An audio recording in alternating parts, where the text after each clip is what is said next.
Hopefully everybody can hear me. We should be all good to go. So, we'll get started. Welcome to a captivating edition of Smoke Talk. I am so excited about today's show.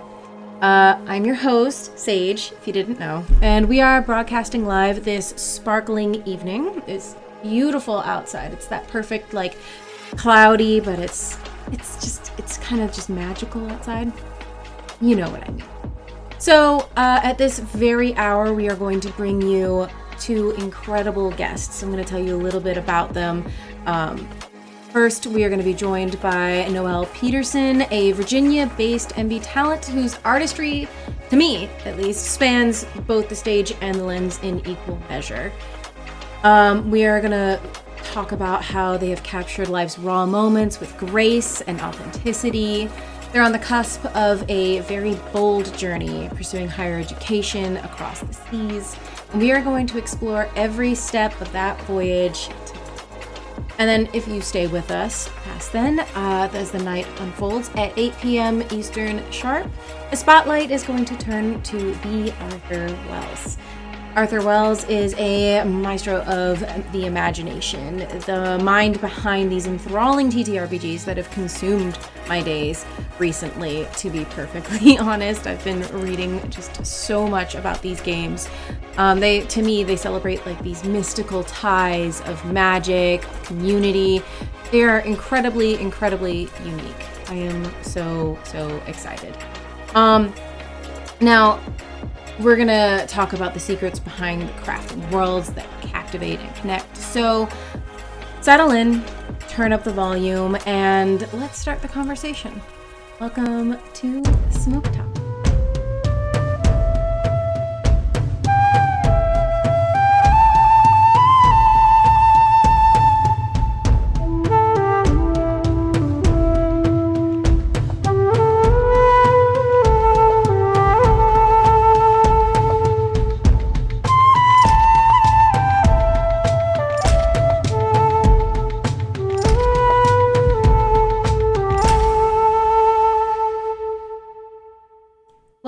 Welcome back. Here we have the amazing Noelle. Noelle, why don't you give us a nice intro?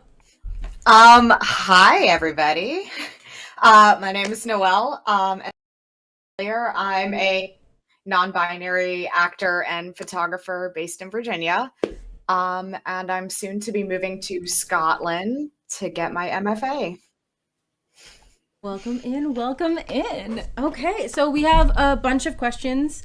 Super awesome stuff coming up. I've been like just gaga over everything lately. But let's start from the beginning. Let's talk photography first, I think. Okay. So first question is the obvious. What first drew you to photography? How do you approach this? Let's see. I first picked up a camera when I was like 15 years old. So been at it for a while. It originally really started with like cosplay photography. And then I put down my camera for quite a while, and I was taking classes and watching shows at the Push Comedy Theater, which is based around here. And I decided one day that I was going to start taking pictures of the shows. And that's really what got me a lot more into, I guess, like performance photography.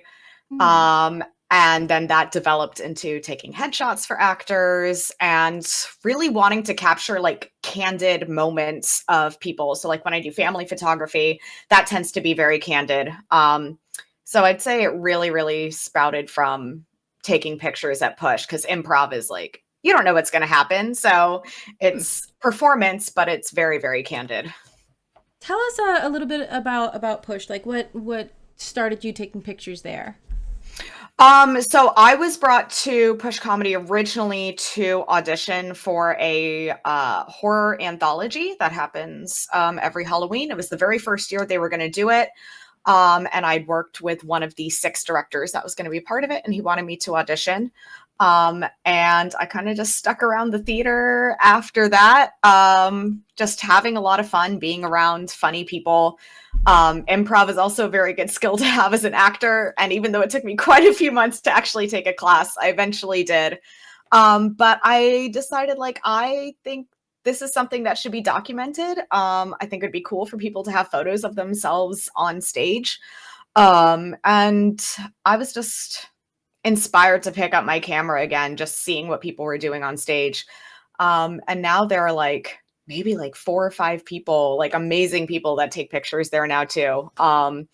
So it's cool to see how it's expanded as well. Oh, that is so exciting. I definitely will have to make my way down to Push at some Oh point. yeah, Like it sounds really cool. it is. So let's go ahead and have a look see, I think, at some of your art. I've been just very, very excited to kind of go through and see like what we've got going on. So here, let's go ahead and move on over here. Okay, so also everyone give a follow. Be lovely. Let's talk about the first one that comes up here. Go. Oh yeah. Let's talk about this one. Tell us the story behind this piece.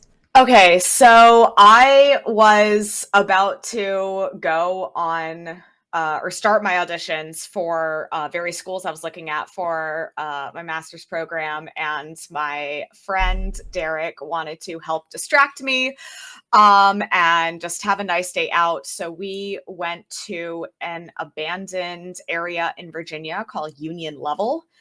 um and they have, it's very cool. The buildings for the most part are still standing, but there is a lot of stuff still in these buildings. So you can kind of see as well, like you have a dresser and everything in the background. There was a bed in there. And I saw this pair of shoes. I love taking kind of very cinematic photos that feel like there's a story behind them, and I saw those boots and I was like, and they were right by the entrance. Like we couldn't go into the house or the floor would have collapsed, honestly. Like I would have been very afraid of that. But those boots were just perfectly next to each other right by the entrance. And I thought there was something there. There was something kind of ominous and very left behind about seeing a pair of shoes just perfectly placed next to each other right by the entrance. Yeah, I see it. It gives that really like lived in, like left in a hurry kind of look. Exactly. Very Yeah. Fallout, actually, I think. Yeah. Yeah. Yeah. Yeah. Yeah.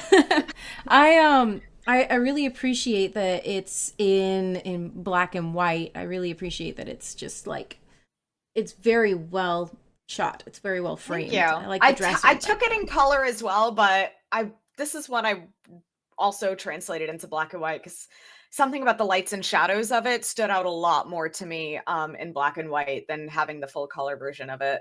Yeah, to me it gives like a lot of historical almost context to it. A I don't know if that makes sense. timelessness. Yeah, yeah, Hmm. it feels almost Chernobyl-ish. Yeah. Chernobyl-esque. So let's talk about this one. Oh, Tell me a okay. little bit about this. Yes, so this was at the convention C2E2. And I got to go to this last year. And this I picked this picture in particular because I mean I love taking pictures of people just kind of doing stuff. But this actor is Vico Ortiz, who is a non-binary actor who is in the show Our Flag Means Death. A group of us put together a drag slash burlesque Our Flag Means Death themed show. Vico was a guest at the convention, and Hey, thanks for the they follow, Playboy. they Continue, I'm sorry. came to oh you're good. They came to the performance and came up and spoke on stage for a while, and they do drag work themselves and do some burlesque themselves. So it was really really cool to have them there. Plus they were honestly like a really huge inspiration for me to be able to come out. Something that held me back a lot in being an actor was like worried about how I would be perceived and wanting to be marketable as a person. But I always knew like something was off in being called a woman. Mm. seeing Vico play a non-binary part in the show and just be so proudly out and who they are, was very inspirational, something that really, really was able to help me come out myself. So I picked this photo of Vico. I am genuinely so impressed by how good it looks, and I love that it ties back to that journey that you took. I mean, I've been following your work for like a while. Bit of a fanboy, and and I really like I've adored seeing how much you've just come into yourself and become just like so much more full and wonderful. And I mean, as a non-binary individual, I do want to know kind of how that identity that you've found for yourself, that you've discovered and been able to bring to the surface. I wonder if it shapes the way that you approach photography, and for that matter, acting too. Yeah, so I think when it comes to photography, it does in a sense that my self-portrait sessions are very, very character driven and very character based. So they've always kind of my cosplay even has always been very like male characters and females and everything in between, and I've never felt extremely tied to one or the other. um and that's definitely carried over, especially since having top surgery. It's something I don't want to hide.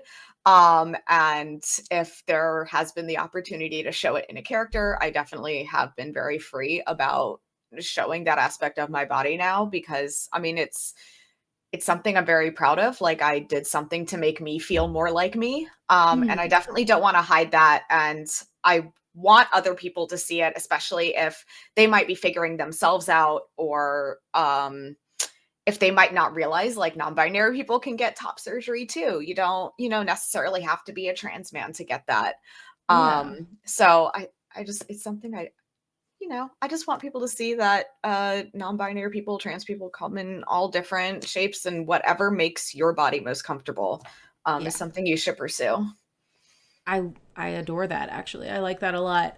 Let Speaking of just how slay, honestly, let's look at some of this. Let's look at some of this self photography featuring just that. Have a look at this incredible thing I'm obsessed over. This and the Nap of Crowley have been like in my head rent free. Let's Thank you. talk about it. Tell me everything. Tell me everything from the beginning to the moment you needed to just get it out. So I love Good Omens. I particularly love cosplaying Crowley. I just kind of attached to him. I mean, partially both have red hair. That's definitely part of it. But Crowley, out of Azir failing Crowley, uh tends to have a little bit more fluidity in the gender of how he dresses. If you look at their scenes through history, Crowley's costuming tends to embrace both like more male and female aspects of fashion history, which is really, really cool.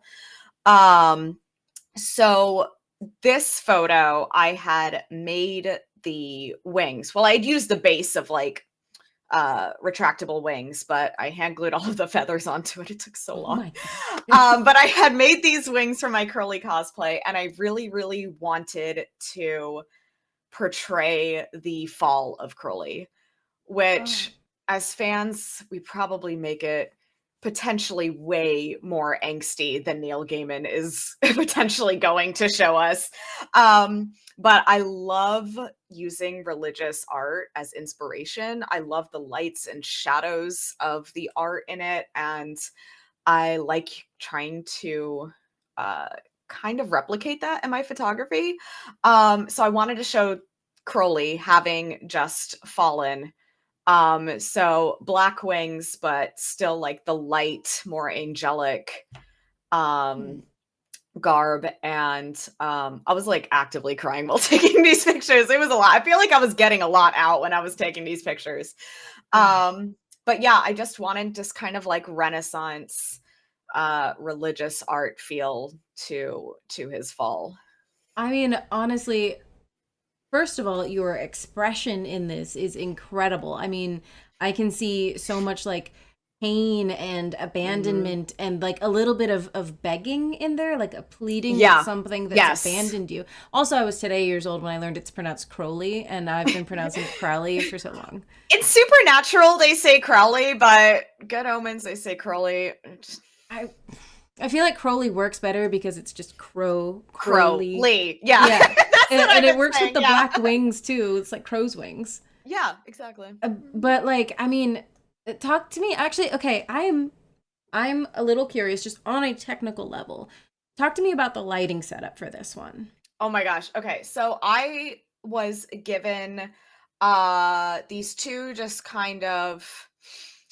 uh kind of not honestly nothing super fancy, but a friend had them in her garage and she wanted a couple of backdrops and this lighting to go to someone who would use them, and I was like, I will absolutely take them. So I needed the more spotlight feel. So I had the light above me, but that still wasn't like spotlight enough. So I took like I took like I have like these zip sandbags to weigh down my stands that didn't have anything in them. So I duct taped it around the edge of the light covering to kind of bring it a little bit more focused. Hmm. Um and I have a really big backdrop, so I did have enough of that space above me, but then I just kind of went and darkened it a little bit more above me to bring it even more to a spotlight. But Yeah, I see that. yeah. I I love the fade. really It's I like, really just MacGyvered a spotlight. I don't know, it just gives me this like a dying light kind of feeling. Mhm. It's like you can actively see the eye of God like moving from him. It's Mhm. like it's oh, I'm obsessed. I am Thank so you. obsessed. Thank you. Now, let's talk a little more about some of the more like dramatic pictures that you've taken. Sure. Because like, hello,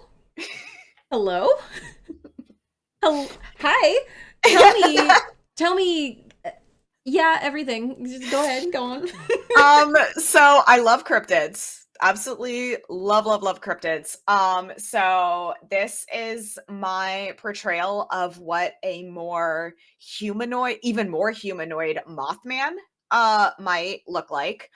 Um, so I have like the mask on because one of the things is like Mothman doesn't speak. It's not a speaking cryptid. And he's said to be kind of a harbinger of doom. He was said to be spotted before a great bridge collapse in Chicago. So you see Mothman before something horrible might happen, but he can't really tell you what's going to happen. So I had this idea that he actually doesn't have a mouth at all. And in my head, I was like, I just kind of want to add this layer of he might really want to say what's going to happen. He might want to warn people and physically does not have the ability to do that. So have the mask to hide the fact that he like doesn't have a mouth. This Um, is so cool. and I just wanted kind of like moth like markings, like the coat with the big collar, and then a little moth antenna. Whoa is right. We have a comment there from Woyeli. Just whoa. I I can see the intensity in the eyes. It's like those eyes that have just seen a lot and they know what violence is coming, but at the same exact time it's like trying to tell you this message urgency. Like I could see Hmm. it. I could feel it. And like I had no Thanks. idea about the story behind it and I was just like, "Oh wow, that's some cool red right there."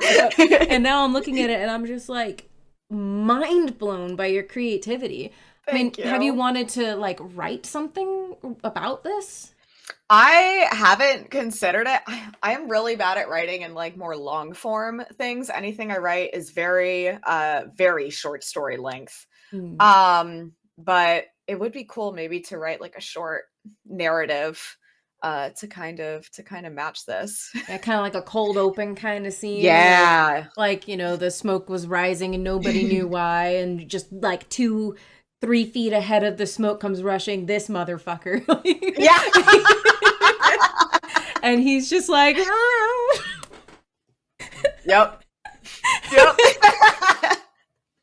I love it. I absolutely adore everything about this picture and Thank about just you. everything that we've seen.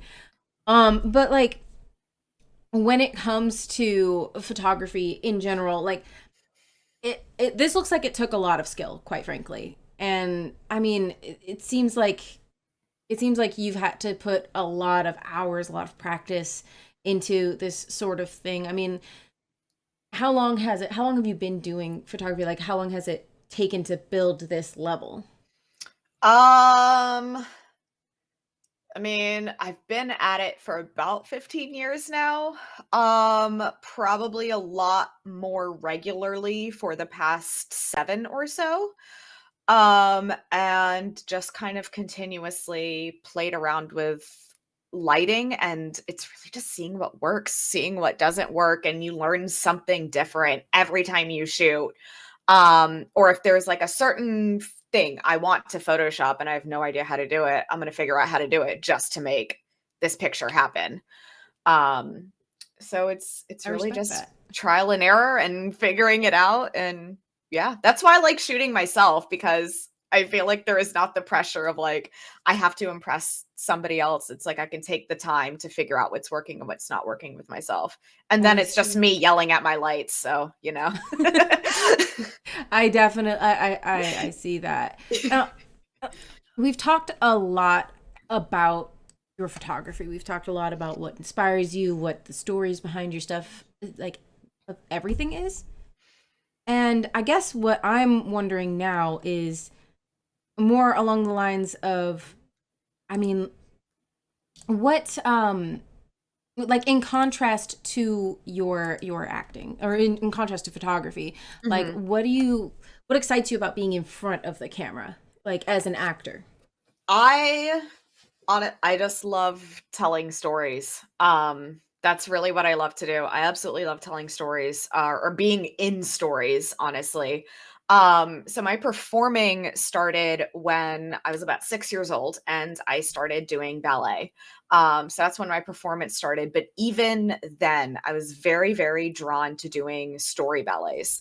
And I don't think I really had the idea for like what acting was at that age. But I knew I wanted to be in stories. I was like, my first ballet was like The Nutcracker. Um, and I didn't care about any of the dance roles. I mean, I was a mouse my first year, just a little wee little mouse. Um, but I always wanted to be in the party scene in The Nutcracker, because that's where the acting was. That's where you were Oh. like really inside of the story. And I was always, always very drawn to that. And eventually it was able to develop into this realization of like acting. And that's what I want to do. And I mean, we talked about it in photography, but it carries over there too, where there's a story behind it all the time. Um, Mm. so that's really, really what draws me to it. It's the narrative, it's the telling of the stories. Yes, I yeah, love it. and being able to introduce people to ideas, to stories that they may not have considered, to ideas they may not have considered, to what other people are going through. It's a magical connection. And I love film for the fact it incorporates the photography aspect. But Hmm. in theater, you have this constant exchange of live energy that is unlike anything else. Mm. I I've seen I think I saw you in only I think I saw you in two plays. Mhm, Two plays, two stage plays. And then I've seen your acting on the screen personally. mhm. I've seen some good stuff, but for our audience, let's go ahead and lean over and just watch Noelle's reel and just see how their acting it just blows your mind. Let's take a minute and watch this.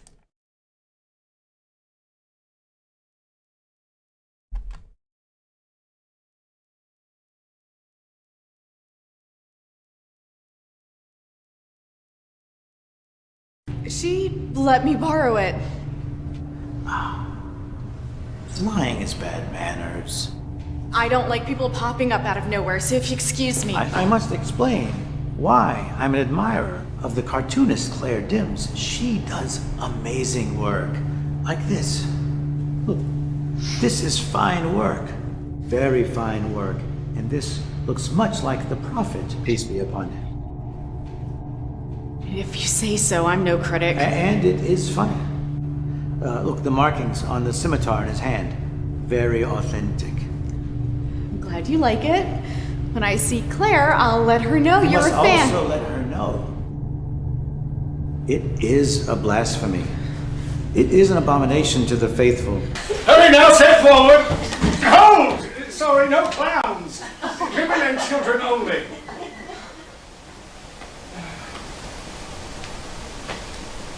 My mistake, ma'am, sorry. Why didn't you say so? Yeah, very well. Hurry now, come aboard and mind your step.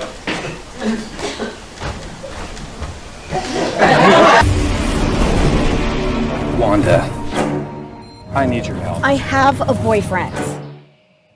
What do you know about the multiverse? Viz had his theories. Doesn't seem fair. I want you to come with me. Please say yes. Hey, you guys okay over there? Yeah, yeah. No. All right, guys, we're back up. Let's get set up and knock this out. All right, let's get ready. All right. Cool. All right, we're all set. Let's go. And action.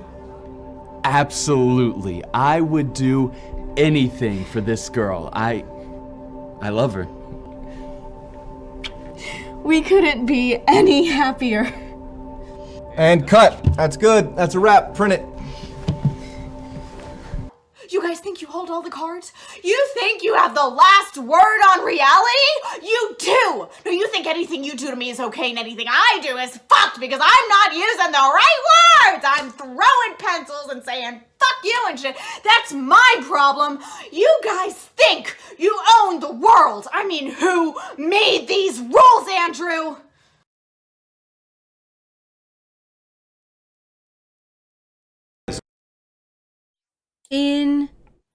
Incredible. I swear. We're going to talk about this bit by bit, one by one. I'm sorry, we have to. Okay, so let's start from like the end and then move back to the beginning. Okay? Yeah. Okay, so that monologue that you did, how do you have that lung power? I would have run out of breath like a quarter through there. I am a very small and very loud person. It was so good. Thank you. It was so good. And Wawieli says that first scene sent chills, so we got to dip back to that one. You. Tell us a little more context with that. The first scene? Mm-hmm. So that was part of an anthology from a local production company called I believe it was Bad Things, Good People. And it's a series of short films about people who aren't necessarily like bad people, but they have been pushed to their extreme. So this one that I was in was inspired by the Charlie Hebdo incident that happened in France, where one of their cartoonists drew Muhammad, and the building was there then attacked because of that. So I played a cartoonist who drew Muhammad, and she was followed by this man. She believes that he is going to attack her. It ends up that he was just going to show her his own cartoon that he drew. But she had received a lot of death threats. So she was, again, someone who under a lot of pressure, very scared about what's going to happen to her. So a very topical film, and not necessarily playing someone who had the best reaction to, what she was faced with. Well, frankly, he was a little creepy. He was a little in a parking garage at night. So yeah, she was definitely pushed to her limit, especially after having received death threats from the comic that she drew. And a very interesting role to play, to kind of, I try never to judge the characters I'm playing, because I feel that it doesn't allow me to fully delve into them if I am judging what they're doing.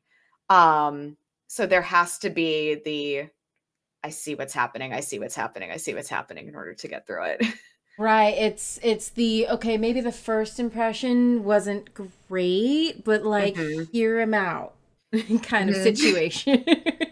Yep. Which quite frankly I would struggle to hear that out. The approach was terrifying. It's just very, very Yes. terrifying. Yes. Yes. Now that said, with the serious things, let's go back forward and let's talk about that part with the couple where it's come with me, no, like, oh, and then just Yeah. let me just say, I could see, like, I could just look into your eyes and see just the absolute trying to keep it together, trying to like not break down and just finish this job a Yeah. few more seconds, and just the fight, the absolute fight to do it. Like, tell me Mhm. a little more about that. So that scene is interesting because we had a few lines. We had a story to follow, the direction they wanted us to go in, the moments they really wanted us to hit. But overall, we improvised that film, that conversation that happens. They really wanted a very natural push and pull to happen. And it very easily gets very emotional very quickly when it's just these words are just naturally falling out of your mouth in Wow. accordance to the story. Um yeah. Yeah, I yeah. can see that. I mean, It got very real. yeah, who came up with the, like, was it you just kind of coming up with the idea, like in the middle of it, to just be like, come with me? Like, where was your character going? So we knew we were playing a couple where she wanted to move away. She wanted him to come with her. Um, and we knew that he wasn't going to do it, but yet they were filming a commercial for the happiest, most well-matched couple. Um, so really just I mean, honestly, just that human, just you love someone, you want them to come with you, just begging them to stay. And Mm. they have made up their mind and it's not going to happen. And then having to switch right into, boom, we're so happy. We've never Doing been great. happier. We've As never your been heart happier. Yeah. shatters into a million pieces. I I feel like that's actually really relatable though. Like, I feel like a lot of people have had to go through a situation that has just completely shattered them, like from the Yes. inside out, and then just immediately afterwards had to like go grocery shopping or go to Yeah, work, you exactly. know? The put on a brave face and keep Because life going. doesn't stop. Exactly. Life Yeah. doesn't stop. And I think that sense of relatability is what really made that scene just like that stood Mhm. out almost the most to me, I would Mhm. say. Mhm. But I mean, like, that's a lot of seriousness. It's a lot of heavy. Let's talk Yeah. about the lighter bit. Which one do you want to address first? Because I got questions. Which one do you really have questions about? Because The I mime. All right, tell me about the mime. Why okay. was it tight? It looked like Titanic-esque. Is this? Yes. Tell me. Okay. I loved this show so much. A very talented actor, playwright, director in the area named Brant Powell also loves the story of the Titanic and wrote a play that you essentially see three lifeboats of the Titanic. And you have these intermittent scenes of the musicians that have stayed on board. And the lifeboats are quite humorous. The musicians, not so much. So he's very good at balancing very real emotion with a lot of really great humor. The end of that lifeboat, shockingly, just gets kind of very serious, honestly. Um, but he mixed in some real people that were on the Titanic with some fictional characters. And so I played the mime Tabitha Buttons, who, even when facing death, was going to stick to her mime guns there was literally a lot of finger guns that happened. We had a standoff where I pulled out finger guns. Really? Yes. And it was so much fun. So much fun. She had one line at the end of the lifeboat where, due to a series of ridiculous circumstances, their lifeboat does not make it and starts filling up with water. And you hear the musicians playing Near My God to Thee on board. And she pulls off her beret and just looks out and says, "God damn it." That's a hell of a last word type of situation. Yeah. Wow. Yeah. One of my favorite roles I've ever played. I adore Tabitha Buttons. That I is love her. So She good. was so feisty. She pulled out many a middle finger for people. It was great. She fished one up, pulled one out of a box. As one does. If I could pull a middle finger out of a box, I would. Unfortunately, I just have to sort of produce it. That's fantastic. So much fun. Moving forward from that play, which I wish was going to be put on again. It's just not even moving on. Hold up. This is the thing that breaks my freaking heart about plays, is that once it's done, and it's gone. It is. It's a moment every in performance time. is a little bit different, and every experience is a little bit different, but once it's over. Moment gone, never to be had again. And I have severe FOMO, so there's something very sad and very beautiful about the fact that you get that one show one time. It's got to be incredible to sit there as an actor, just to be able to sit there and portray this character and just be this person. It's so like, it's got to be like, I would consider it kind of an honor, I think. Is that the right reaction? Anytime I get to be on stage is an honor. Anytime a director takes a chance on me and decides, like, this is the person I want to fill this part, it is an absolute honor. Like, you got to fight your way to these stages, and I will never in my life hold back on stage. I am incapable of doing it. It is heart slamming against the wall every single time. It'll be cathartic. Yeah. Yeah. Now, I mean, I know that you are just absolutely prolific in the 757. I know that, like, you especially have just graced so many stages, but it is also my understanding that you will not be gracing these stages for much longer. I won't be. You want to tell us a little bit about that? So I brought up my auditions for master's programs, and I was very, very luckily accepted into the Royal Conservatoire of Scotland, where I will be getting my MFA, Masters of Fine Arts in Acting, Classical and Contemporary Text.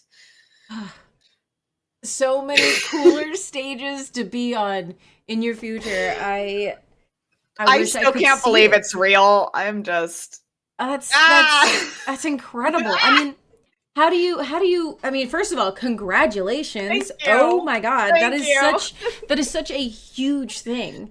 But when you move over there, like, how do you anticipate it's going to affect you creatively? Like, both in acting and in photography, because I if I know anything about you, that's not going away anytime soon. Oh, I will be taking so many pictures around Glasgow, like so many pictures. Well, I definitely wanted to further my acting, and this is definitely a very prestigious program to get into, and a lot of times, like, the British schooling of acting, I mean, they respect their theater on a whole different level. I mean, they have nationally funded theater, which is absolutely incredible to see. And I really wanted to take it to the next level and be pushed by a very rigorous program. But the other really great thing about this program that I got into is I feel like they embrace like the full artist and what people want to say as an actor, what they want to say on stage. We also get to work with Masters of Directing students. So they'll be working with us on stuff, which is really, really cool. There's a lot of original works, I think, that come out of this. There is a film festival that the master students participate in every year and create a new film for. And then, I mean, the last 4 months, which is the MFA portion, I will be creating my own piece that will then be performed in a showcase, which I'm very nervous about already. And it's like, I mean, well over a year away until I have to do that. But oh my God. That sounds incredible. Like, I mean, you're going to be over there. You're going to be integrating every experience and every bit of knowledge into this big, just climactic thing. Like, this is me type of situation. Yeah. I mean, it must be incredible having come as far as you have to be able to embark on this final step of this chapter. And then but then when that chapter ends, like, what's next? Like, once you get your MFA, like, what are your kind of, I know it's going to change obviously over the course of the program, but right now stepping into it all bright-eyed and bushy-tailed, you know, like what are your career aspirations post-graduation? I want to stay in the UK. Probably move to London to be a little bit more central to where a lot of the theaters are based. And I want to continue to pursue film and theater over there. It's something I've wanted for a really long time. I have dreamed about it since I was 18 and saw Doctor Who for the first time. That is my number one thing. I want to be on Doctor Who. I am putting this out there. Russell T. Davis, if you see this, I want to be on Doctor Who so bad. That's what I want to be on Doctor Who, but I want to perform with the Royal Shakespeare Company. Like, I want to do a show with the National Theatre. I want to be put in the middle of these absolutely incredible artists and amazing costume designers and sets and just be a part of that and be a part of a place where going out to see theater is just something people do in the evening and get to be a part of that. That is so amazing. I mean, the bravery alone, because you're gonna have to give up so much. There's so much you're leaving behind for this. Yeah. How are you handling Very scary. Well, I haven't gotten rid of nearly enough yet, so there's that. I have 4 months left. We'll get there. We'll get there. I'm really trying to get it down to like 2 suitcases and a couple of boxes is for everything the goal that belongs to you? Here's the thing. My student accommodations are quite small. So I don't really have room for a lot anyway. So for the most part, it's going to be the books I really like, a little bit of photography stuff, my computer, and clothes. I mean, that's fair. What more does a person need than access to the internet and access to not catching a charge for indecent exposure? Yeah, exactly. Honestly, you're set at that point. Yeah. I mean, y'all heard it here first. I'm just saying, you heard it here absolutely first. Noelle Peterson, we are all putting it out there, is going to be on Doctor Who. It's gonna happen. And when it happens, you can say you heard it first on Smoke Talk and collectively lose your minds about it. You're so welcome. Thank you. So we are nearing kind of the end of our interview. We have about, 5-ish minutes left. And while we keep talking, I want to open it up to anybody who has any questions at this point. We'll see if anybody's got any questions. I think we've covered so much. This has been so rewarding because, I mean, let's think about it, right? We have covered photography. We've covered what got you into just narrative in general and how that affected everything from creating stories with your photography to catching stories that are already there and leaving it up to people, to capturing the moment that like people have seen your stories and the stories themselves that other people have made and you have managed to embody. Like, that's a lot. As well as just taking everything that you have bundled up and everything that you have learned and throwing it out there into the world for the world to see. I'm just without words. It's just such a cool journey. Thank you. And we do have a question off of YouTube of all places. Hello. Oh. So it's we'll get to that one first. First, we'll go with Wawieli's.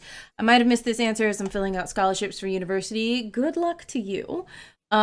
Which character type or personality is your favorite to act as? Oh my gosh. This is a hard question because I love all of it for different reasons, for finding different challenges in acting. Oh, you know what I haven't done a lot of though that I would really, really love to do? I want to be a villain. A villain? Nobody takes this little face and they're like, yeah, villain.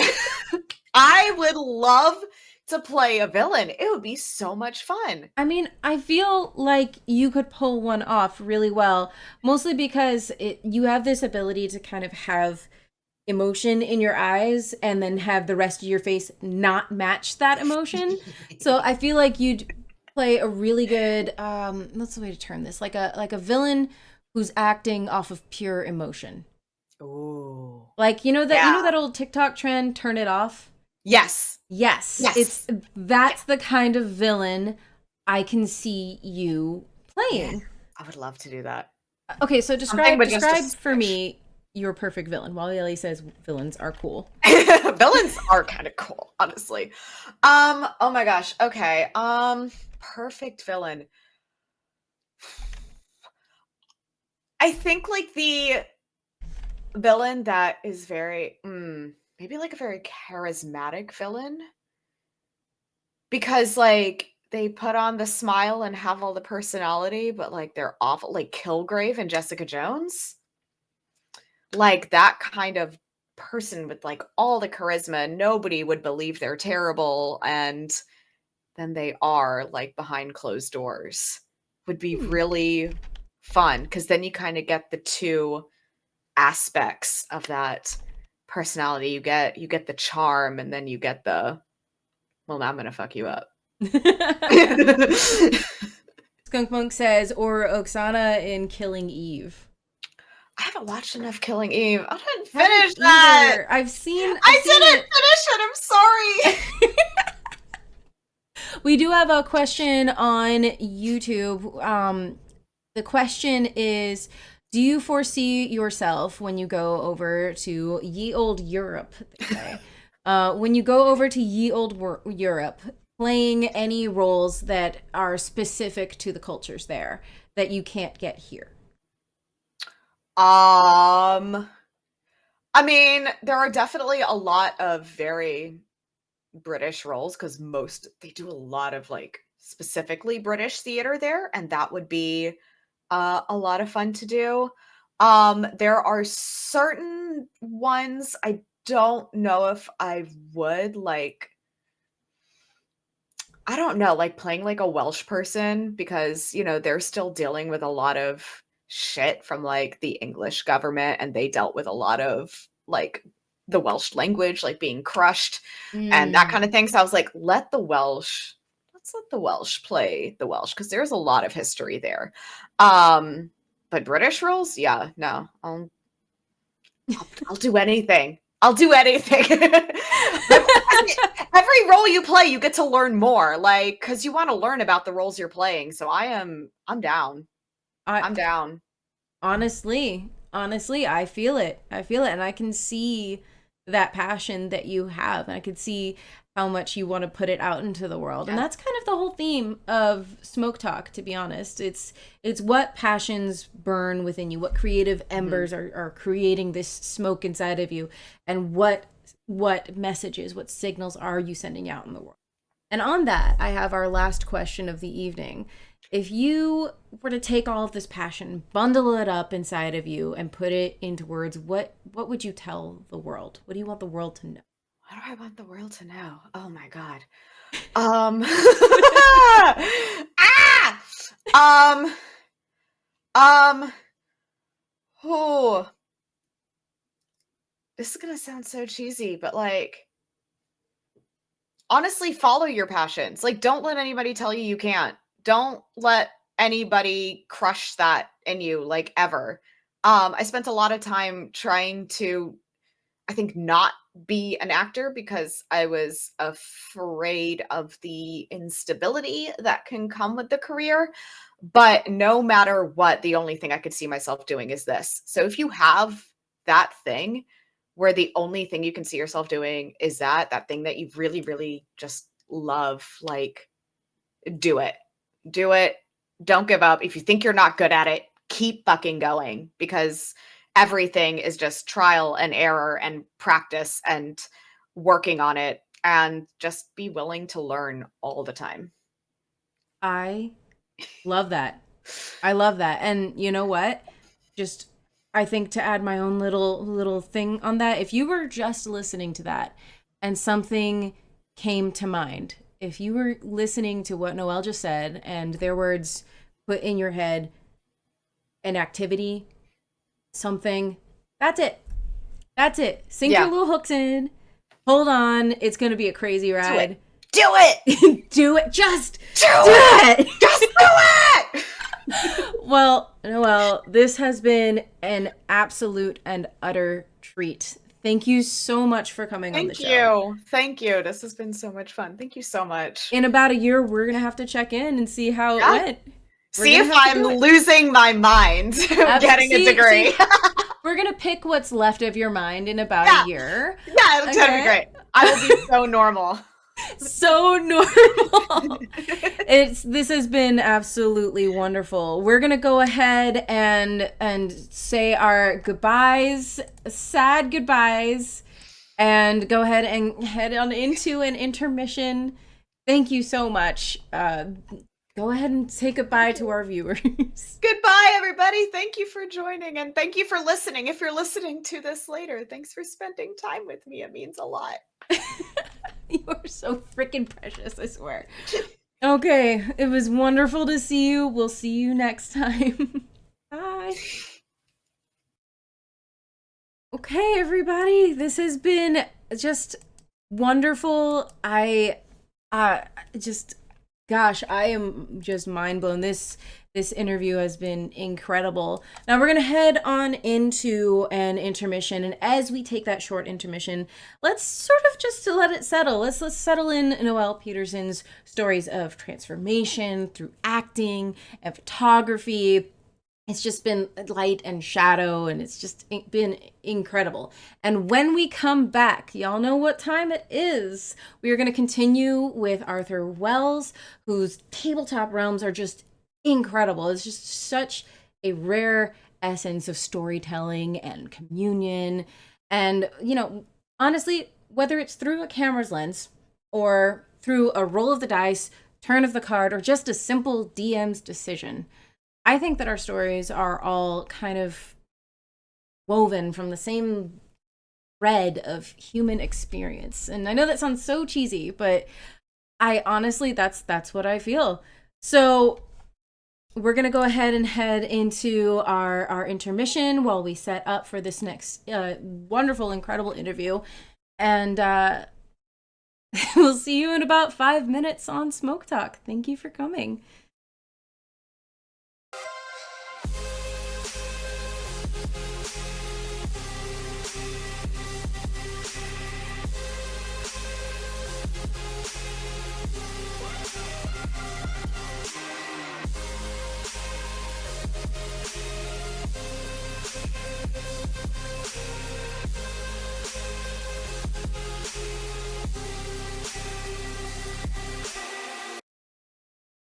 Hello and welcome back. Welcome back to Smoke Talk, and my sincerest apologies for the extended intermission. I hope that it only heightened your anticipation, because now the moment that we have been eagerly awaiting is upon us. Get ready to delve into a world where imagination rules supreme with our next guest, Arthur Wells, who is a master, I would say, of TTRPGs and who crafts these incredible adventures that capture the heart while simultaneously challenging the mind. Let's go ahead and discover these realms of intrigue. Let's go ahead and figure out this creativity that Arthur brings to life. Let's give a very, very warm, like the warmest possible welcome that we possibly can to Arthur Wells. Hello there. Hello. I'm so let's excited have to be let's here. have a little bit of an introduction here. The long-awaited introduction. Tell me everything. Hello. My name is Arthur Wells. I also go by Werewolf BF online. That's where, as in the question, wolf is in the animal, and then the letters B and F. I am really excited to be here. I was here for the first half watching Noelle's interview, and it was so much fun. But I'm also excited to talk about stuff. I know that we are mostly talking about like game design stuff today, and I'm really excited. I've been thinking about it all week, and it's been very exciting because I've gone over like some of my design notes for some of these things that we're talking about, and like it's fun because I haven't like visited those in like 2 or 3 years, and so like seeing some of that stuff is just exciting, and it like gets me jazzed about the projects I'm working about now. So yeah, excited to be here. This is so exciting. I am so happy to be able to be interviewing you because ever since I got the opportunity to read the games that you've created, I've just kind of been low-key obsessed, and I really hope that you run a game in one of them soon so that I could play in it. Because like it now, as somebody who is I will say TTRPG challenged. I really like them, but the understanding the technical part, the mastery of the just the mastery of just the everything just goes over my head so easily. But reading this really made me want to try really, really hard, like sit down and study it. So I've come up with a ton of questions.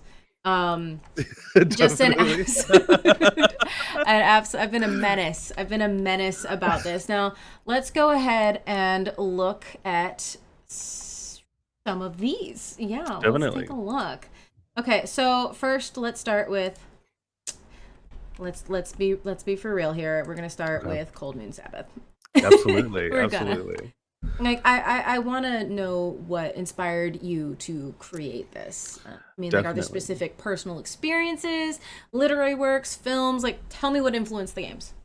Definitely. So Cold Moon Sabbath is like it was my very first thing that I like published online for game stuff specifically. And at that time in my life, I was with a group called Knights of the Bantam, which like not a thing anymore, but like a bunch of people who are in Timbo's group, kind of like we met there and then all migrated out of there because it was buck wild. And so at that time we were doing this thing where like at least like 2 or 3 times a month we were playing this game called Fiasco, which is a bully pulpit game. And it's based off the Coen brother films, so like all these like kind of actiony sort of films with really interesting characters and like locations and that kind of thing. And so the idea of Fiasco is like you have a base game and then you have like play sets that you switch in that change the genre. And so like Cold Moon Sabbath is a play set, it's 100 and however many, I think 44 different items of like information, little tidbits, plus I added in some extra stuff in there, and it helps you like kind of shape up the story that you play through basically the course of a night. I think Fiasco works its best when it's like a single night kind of affair. But it's so fun. I have a deep love in my heart for it. And I wanted to make my own set, and so I sat down with myself and I said, now what genre do I like enough that I can come up with all these things and make them interesting? Um, and I eventually landed on this sort of like pop culture like modern witches kind of vibe. You know, if you think Charmed or by the Vampire Slayer. Recently there was like Winx. There's a whole list of these things that I like call out in the document that were all these different media sources. Sabrina the Teenage Witch, and like all these different things that growing up I really loved. And then like it's interesting also because like I also had a period of my life where we were talking about this the other day, but like I was like card carrying Wicca. That's not really my thing anymore, but I still definitely have like practice that I do on my own. Mhm. And so also paying homage to those like things that I do myself and like the questions that I ask about practice and what that means to me. And so that's kind of what Cold Moon Sabbath is like, you Hmm. know, the lovely thing about designing for Fiasco is one of my favorite game designers, Jay, talks about games that have teeth, and they're the things that like the like evocative phrases and the interesting landmarks and the things that when you put the book down, those teeth are still kind of buried in you and you carry that idea with you a little bit. And designing for Fiasco is kind of a game of just like making teeth, which is a wild phrase, but like, you know, it's all about creating these really evocative phrases that you're starting with, you know, 3 or 4 common things between you and a couple other people at the table and Mhm. turning them into a story. And it's so fun. I've played Cold Moon Sabbath as a Fiasco playset maybe Mhm. like 6 or 7 times. I'm not ashamed to admit I like my own game design. I mean, Um, you have to. I mean, it's your game. yeah, and every game has been different. That's the lovely thing about Fiasco because it's so evocative and so kind of it challenges the players to really kind of be present for that one session. I think Ah. it always ends up in a totally different direction. It's so fun. Now, Um, that's one thing that did draw me to it quite a bit is just the fact that I personally struggle to stay in the game.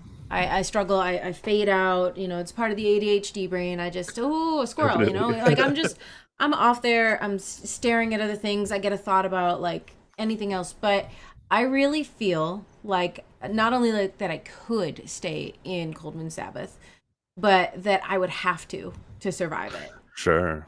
Yeah, that's Yeah. that's my thought with it. Now let's look a little bit into we had this other thing that we loaded up here, the witches watch list. Let's talk about that a little bit. Yeah, absolutely. Here we Uh, go.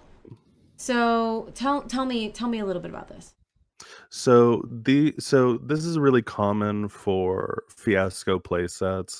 They're not called this every time, but for playsets because they're so influenced by genre and like TV and film, you often include as kind of touchstones for people who are like looking through and they're like, is this going to be something that's, you know, interesting to me?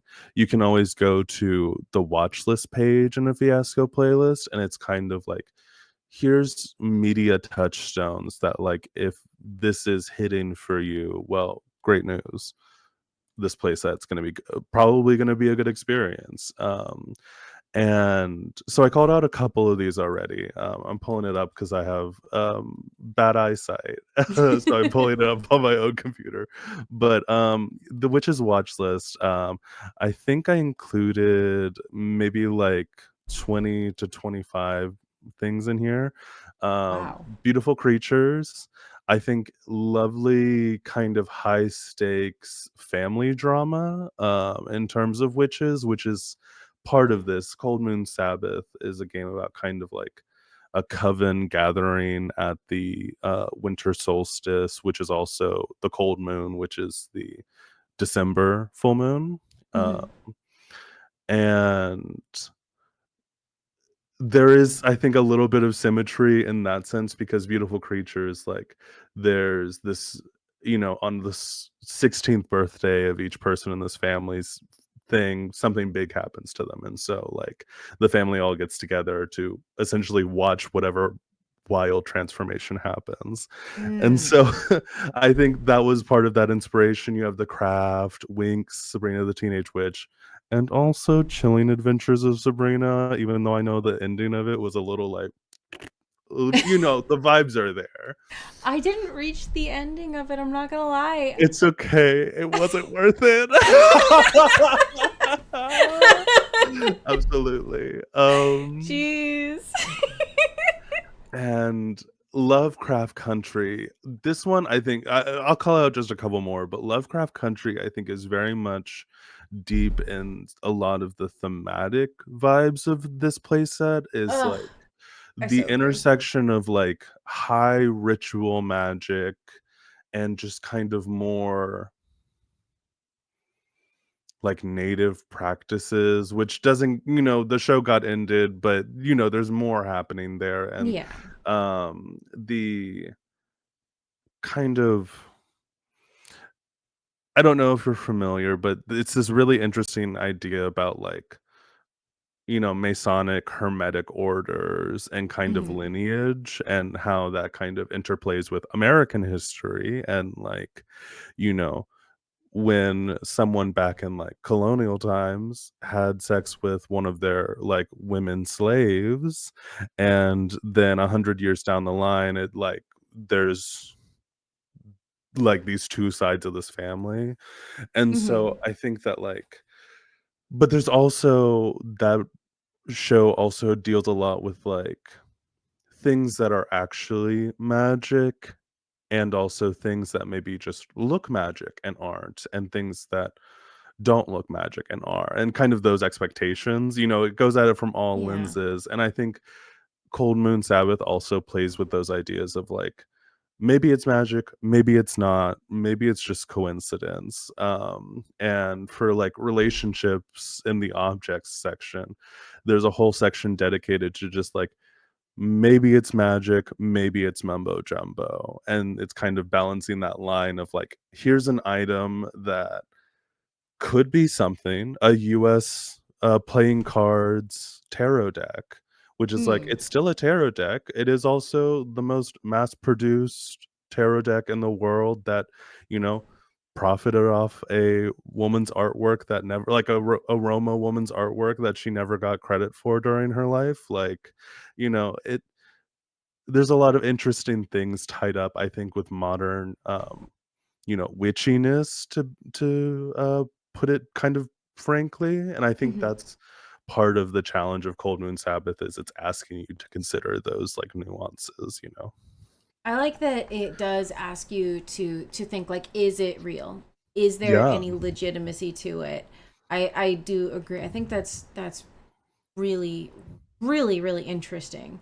Now, with the magical system, can hmm, you elaborate a little bit? You knew this question was coming. Can you elaborate absolutely. a little bit on how you developed it? Because I see, Definitely. to me it stood out just a little bit more. I know that it's a part of a greater game, but can you tell me how they influence player interactions and the outcome of the game? Definitely. And this is also is like a table thing as well, of like, with that lever you can kind of pull of like, is it magic, is it not?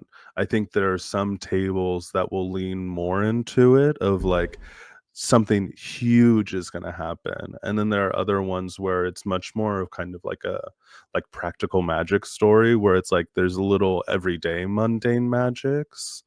And so in terms of like actual mechanical things, I think like, it's very hands off. And it's pretty intentional for me. That was a consideration of like, do I want to kind of like enshrine some kind of magic to tie into this playset? And this is just part of my design philosophy across the board, is I think that if you leave the right spaces open for players to make choices, like you're saying ahead of time, here's the mad libs that we're dealing with, and you have these spaces that are free reign for you. um, I think that players will kind of like pursue their joy, like if they want to go high magic, maybe they pick one of the ceremonies like calling the moon, where it's like a very literal magic kind of happening. Or if they're less magic, they do like wreath burning. And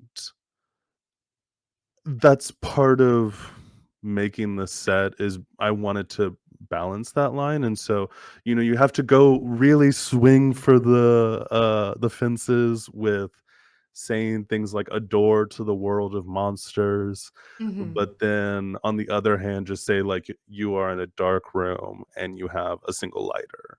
You kind of leave the space open for people to contextualize what they want out of the game. And that is part of the choice with designing these games like this, is like, how often do you make those spaces, and like what's too hands off? Because I think like Right. it's very easy to just go like, there's some places, there's a chicken, a KFC here, that's a location, and it's like, yeah, I guess that's something, but like, is it anything? Is So it? yeah. Yeah, okay, I see it. I see it. It's definitely the hands off versus the like what can the DM pull out of you kind of Yeah, situation. definitely. Yeah. So with that, let's talk a little bit about your second game here. Yeah, Let's talk a little absolutely. bit about Dying of the Light. Talk to me. Talk to me. Tell me. For Dying those of who have never seen this game, Definitely, let me give a pitch. let's do it. Give us the pitch. Okay, so Dying of the Light is, it's kind of a couple things all in one bundle. And usually if you're into one of the things, you'll be into the other things. So, primarily, one of the sort of base engines of the game is a map making game.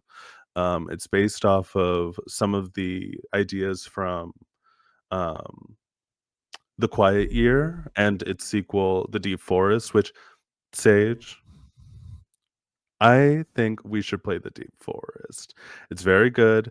It's a group about a it's a game about a group of monsters who live in the woods that has been, up until very recently, been occupied by humans, elves, and dwarves. And they've pushed everyone out, and they have a quiet year to recollect and kind of have their life together before people come back. So it's a great game. I love it. It was definitely an inspiration for the Dying of the Light. So we have map making going on. Okay, okay. Part of this is it's also like each player, it's a GM-less game. So each player has a like equal footing.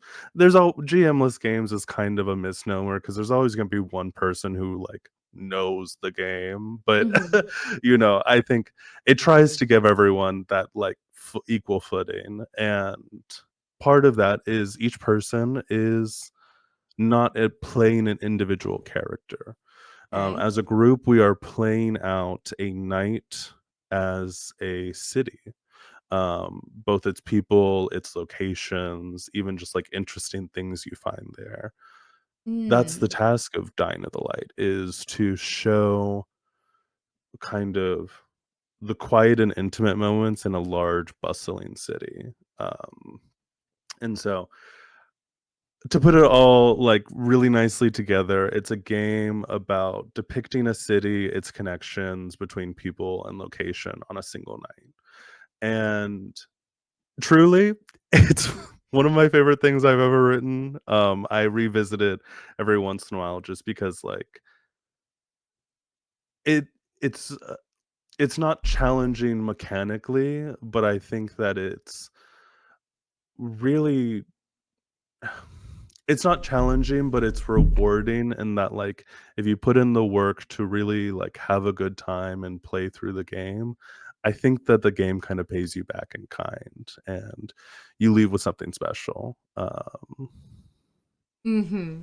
Yeah, Yeah. No, I definitely I like the GM-less system. I actually would like to talk about that quite a bit more. yeah, So, absolutely.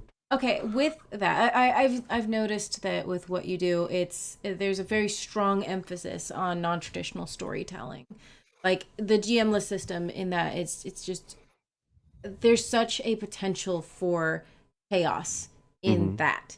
Um, so what are the challenges would you say with that? And consequently, what are the rewards that you've encountered Definitely. in designing games like that that sort of just push away from what is generally done? I think that GMless games are there's something that I really enjoy because it feels in a certain sense it's the most like having a board game in that like once everyone knows the rules, we all kind of are just here hanging out in a place. Um with having a GM, and this is no knocking every system that has a GM. We like I love Vampire the Masquerade and they have storytellers. I play a lot of D&D, they have dungeon masters, and I love a good monster of the week. And the thing is there is always like a little bit of like that feeling of there's a separation between players who are GMs and players who are capital P players. Mm. Um, and I think every once in a while it's good to do a GM-less game because it allows everyone to be a capital P player.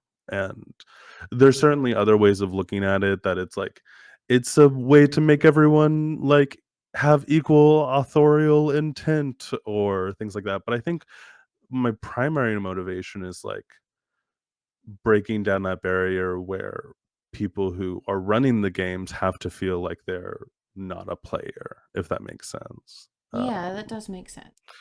And so it can be challenging because I think part of GMless games is like you can't make it too big, too ambitious without starting to run into like, well, who makes the decisions about what the map looks like? Mm-hmm. And how do we go over that kind of thing? I think that like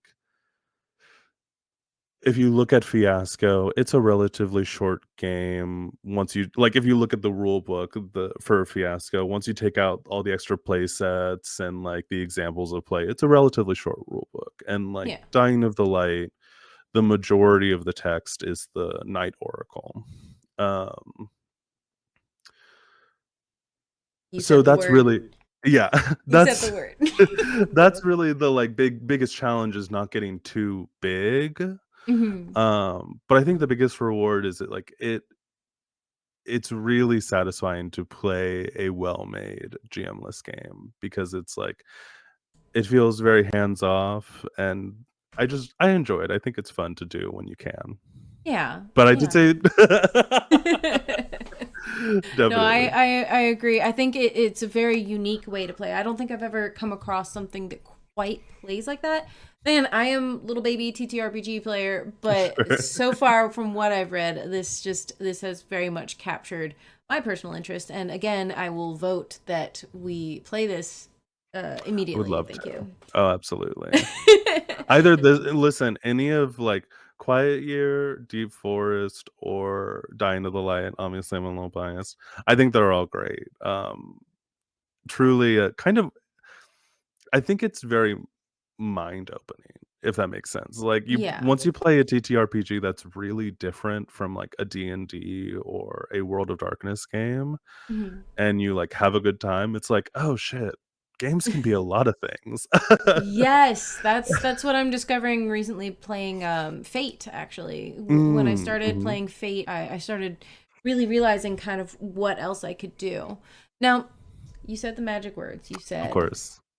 you said the Night Oracle. So so the Night Oracle plays a super crucial role in Dying of the Light. And I wanted to know how you conceived of this feature and how it sort of shapes that gameplay experience. Definitely. So it is a bit of a mirror to um the Quiet Year and the Deep Forest, and that there being like a oracle that's split based off of a deck of cards. Um, I I had this idea when I was coming up with like how I wanted to kind of build out this game because I knew I wanted it to be a sort of like a nod to map making, but also a little bit looser. And this game was part of the Caltrop Core game jam that my friend Lex did, and basically this idea that like generating a bunch of interesting locations and people and things happening in the city so that you could create moments of light, which is the real like keystone feature of Dying of the Light, is creating moments of light in a dark night. Mm. And so the Night Oracle is a way to do all of that generating of like things. And players also have some agency to say, like, I think there's a coffee shop and I'm gonna spend a token on that. But these ones I think help you generate characters and places in a way that like gives you some insight. So the Night Oracle, what happens is there are four phases. You have um evening, nighttime, the witching hour, and dusk. Or no, dawn. Mhm. Um, and through each suit of cards, you're dealing with slightly different themes. And when you pull a card, it gives you one of two questions, or two questions usually. And it's up to the player to pick which question is a little more appealing to them. And when you answer these questions, it actually, I think it's I think I kept this in the most recent edition of the game because I'm working on a second edition right now. Mm. Is thinking of each question as taking like in world, each question is about 15 minutes of time when you look at the number of cards you have over an 8-hour period. And so when you answer a question, you're answering about this little slice of life scene that's just taking up anywhere up to 15 minutes. It could be as short as 5 seconds, but it could be up to 15.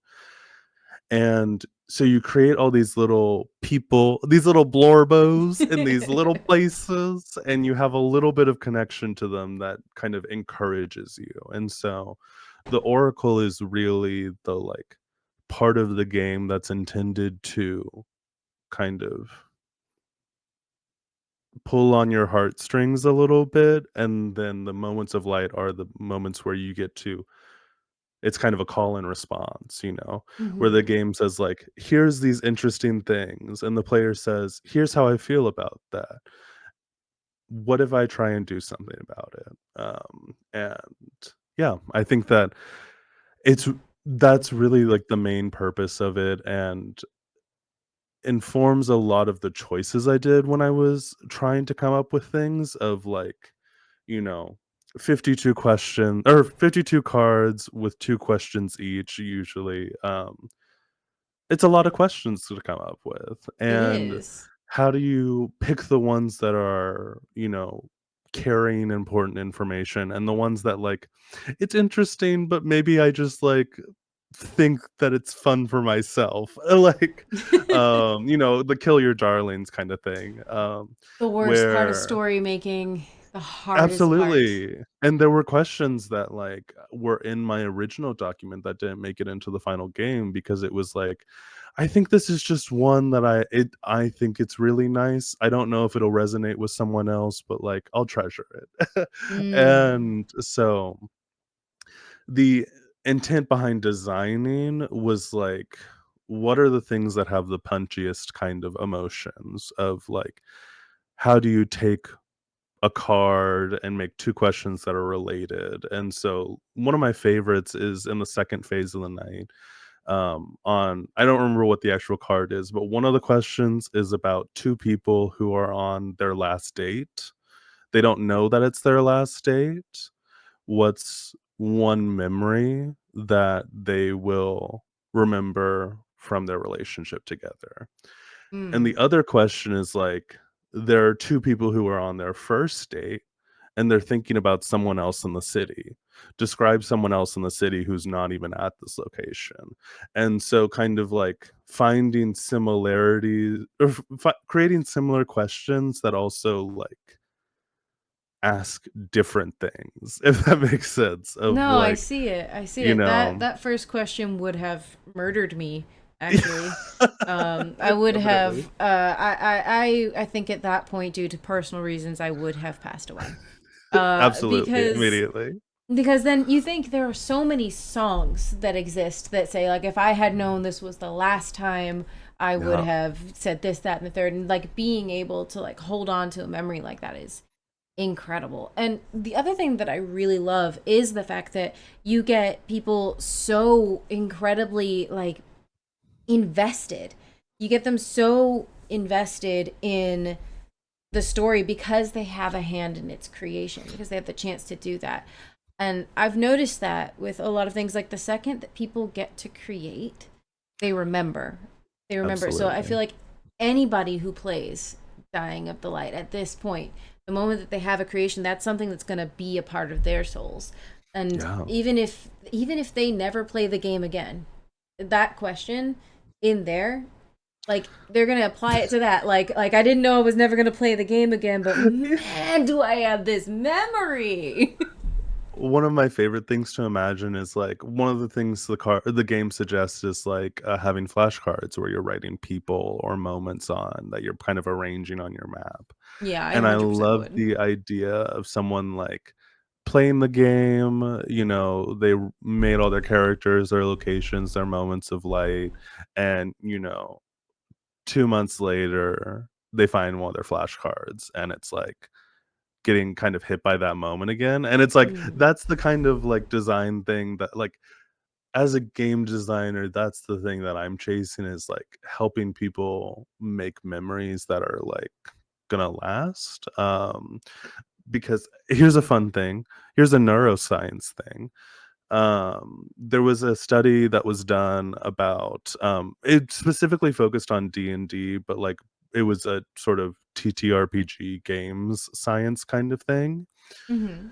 that looked at, brain activity when people were describing memories of games that they had played of D&D, and your brain activates in the same way as when you describe a story that happened to yourself, as when you're describing a story that happened to your character.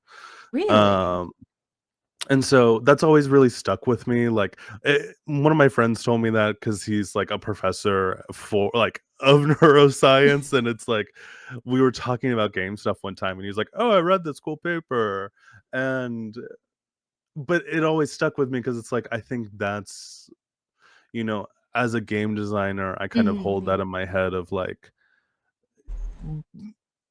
if you're gonna help people have these memories and these experiences, make them a good one. And so Yeah. No, no, I completely understand that.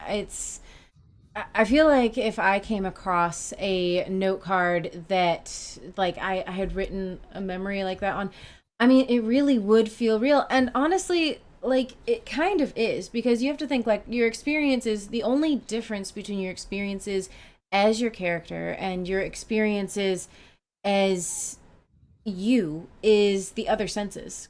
yeah. That's the only real difference that I can feel. Like it's just I could see it in my mind's eye. I could feel it in my mind's eye.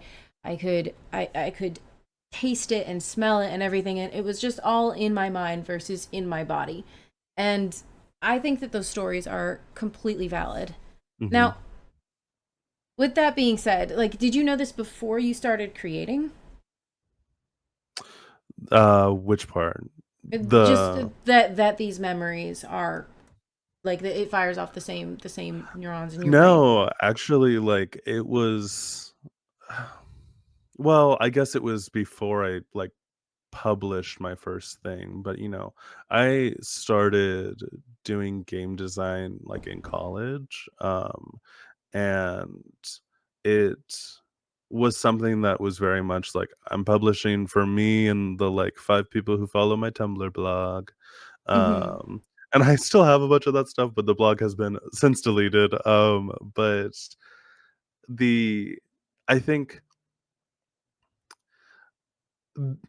the thing about, doing some kind of art, doing some kind of writing, creative thing is I think that oftentimes moments like that, like you hear something like that and it it's not that it is revealing something new to you about what your writing ethos is, but it's more about like revealing something that already exists rather than like here's something that you can aspire to. And so I think that's kind of always been one of my design things is like I've never been someone who wants to run the really punishing like Tomb of Horrors module Yeah. or run something that I know ahead of time is like a sort of Kobayashi Maru, everyone's gonna die by the end of it. Like that's never really my first instinct as a designer. And Mm-hmm. so like that was just one of those moments that was very affirming that it was like, yeah, I think I'm on the right track.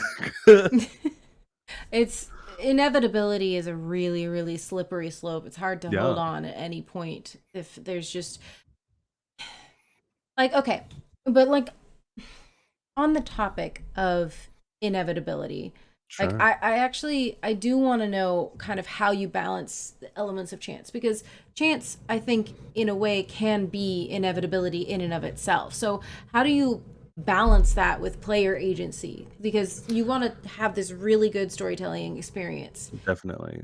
but chance, as with most TTRPG games, it tends to kind of it sometimes it rips things out of your hands, which is just life. But how did you balance it?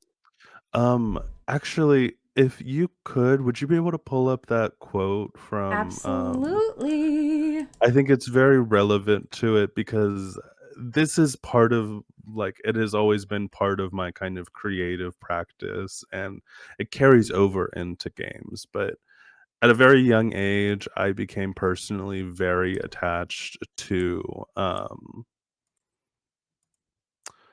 the author Kate DiCamillo. Because of Winn Dixie, The Tales of Despero, and Mm-hmm. like these sort of coming of age books that were not always they didn't always pull their punches when it came to like sad things and things that didn't feel fair to whoever the protagonist was. And when I was in high school, my drama teacher, really still a really good friend, Laura, she would always kind of remind us of the second part of this quote before we did a show. But um, I'll read through this real quick. So Of this is course. from The Tale of Despero. The story is not a pretty one. There is violence in it and cruelty. But stories that are not pretty have a certain value too, I suppose. Everything, as well you know, having lived in this world long enough to have figured out a thing or two for yourself, cannot always be sweetness and light. Stories are light. Light is precious in a world so dark. Begin at the beginning, tell a story, make some light. And that really ripples through kind of like all of my art, that question of like balancing the sweetness with the sadness. And in a certain sense, like even when we really agree with the dice of like, we're like, hell yeah, I rolled a nat 20 or whatever. I think that there's still a moment of like chance and probability is kind of the like quote unquote like violence of TTRPGs of like, everything is up in the air until you roll the dice. That's the whole point of Mm-hmm. different randomized elements is like, you know, the difference between us doing an improv scene and doing a TTRPG is dice or a deck of cards.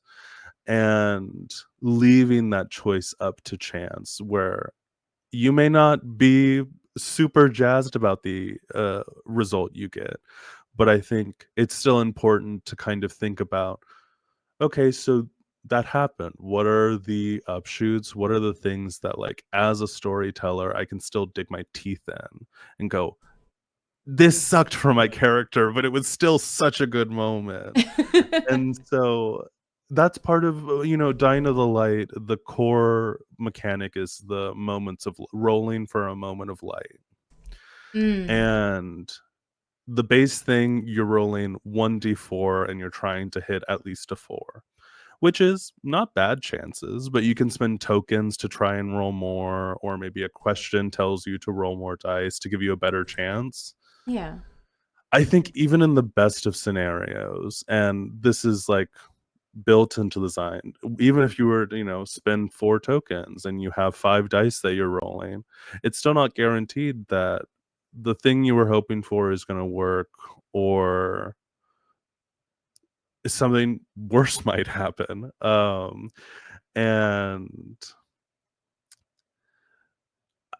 I think that's the thing is like talking about randomization and player agency.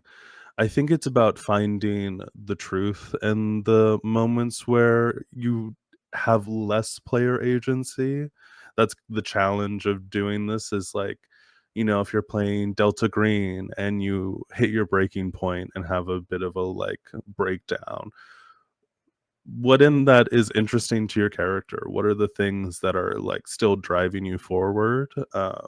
And so it's less about balancing the two and more about balancing expectations of the two, I think. Of like, Mm. there are games like Tin Candles that tell you by the end of the night, all of these characters are going to be dead because it's a tragic, like, survival story. And you know that there's going to be no way for you to overcome your character dying, and how do you still kind of play and make it worth the last kind of moments. And so I really think that's the thing, is more about balancing expectations rather than balancing rules. No, I like it. I like it because if you go into a situation kind of having the idea of what you're getting into, you're better able to craft a story from that, I think. Definitely. And that's ultimately what games are about. It's not just about mastering mechanics or getting to the end of the story or crafting your way there. It's about every moment. Yeah, It's about what made this worth playing. You know? I absolutely.